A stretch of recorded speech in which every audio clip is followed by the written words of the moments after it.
start my tours off the same way. Some of you have been here before, but the rest of you, I don't know. I think I'm meeting y'all for the first time, but thank y'all for coming out here. Um, you guys are the lifeblood of the brand. Yeah, we don't have a tasting room. We don't have a big ad budget. It's all about you guys going home and telling everybody all about the brand. That's why we do these farm tours. That's why I personally do most of them myself. Um, we're clearly a working farm. You know, there's the tractor, there's the bins. Um, you know, we're not a professional marketing company. We didn't make this story up. It's completely authentic, and um, we took a long shot and tried to make a new category of whiskey, and looks like we succeeded. So we're here to share that story with you, and feel free to interrupt me. This is free flowing. I got a process I follow, but it always goes in different directions. So, any questions before I get started? Anybody got anything to? No. No. All right. So, I'm Mike Fruget. Me and my brother are partners. We farm together. He's the farmer. I'm the salesman. We both grew up in that little brick house across the street. My grandfather's house is right over there those are our two barrel barns over there, by the way. So we grew up right here. Went to school, went to college, and we're both starving to death working for minimum wage. And we started a crawfish farm in 1983.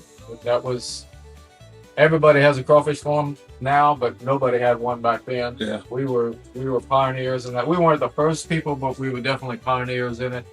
And created a business for ourselves in the late 80s and early 90s. We started going to Texas and delivering crawfish to restaurants, and that later became Fruget Seafood Company, and still exists today. That's our main sort of largest operation based in Dallas.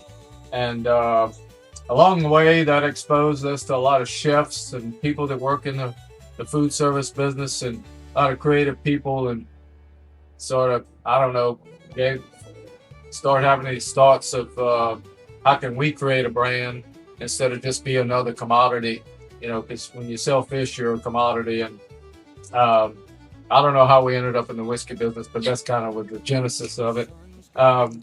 Really, we were in a down cycle of rice farming, and me and my brother would argue about what we were going to do with the rice crop, and that's where it all started, over an argument, because he's going to plant the crop no matter what, and I got to figure out how we make a profit with it. And somebody made a joke, I wonder if you can make vodka out of this stuff, and that's kind of where it all started. So I'll get more into that when we get into the distillery, but the distillery is right next door.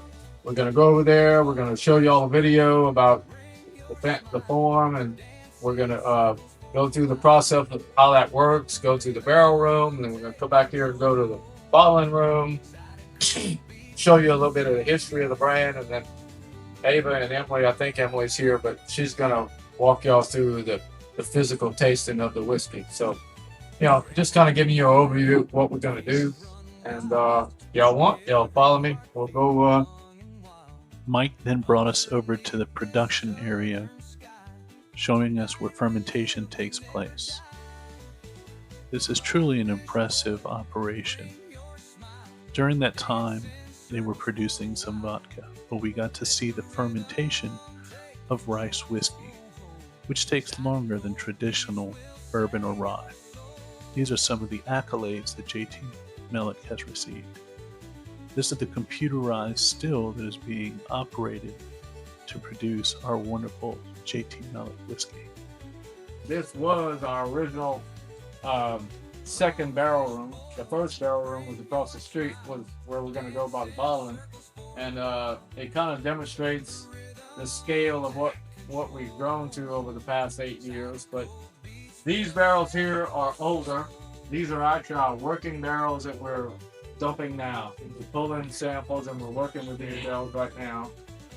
These are empty barrels. They are for sale, by the way, if anybody wants one. And those are new fill barrels that are waiting to go across the street. So everything's kind of like constantly moving in here. we used to store everything in here, and then we quickly ran out of room, and we built those two barns across the street. Um, we're we have about 3,000, 3,200 barrels in storage over here on site. We'll fill probably 500 to 600 barrels this year, give or take. We got 300 already done. I'm trying to decide and forecast how much we're going to need. And I might have too many. I might not have enough. I don't know. 5 years from now, how do you know? You know, right now it says I got too much, but in 5 years I wish I made double. So I just don't know. Mike then led us from the barrel house to go do the pick. There was 11 of us on the pick, in which we were presented with 4 barrel options: 671, 690, 721, and 800. My number one pick was the same number one pick that all 11 of us chose.